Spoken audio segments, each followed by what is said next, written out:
น้ำใจพี่น้องจ๋า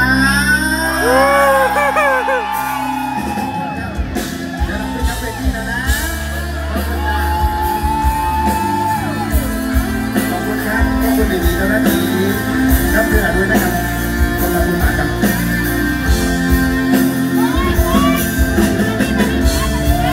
ไปตึกเลย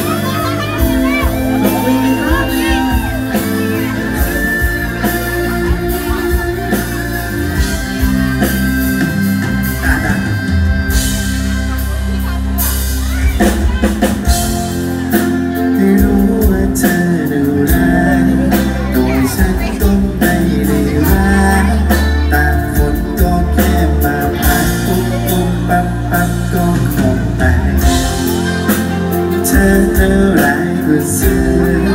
ต่อให้ฉันก็เชื่อว่าขอบคุณนะครับ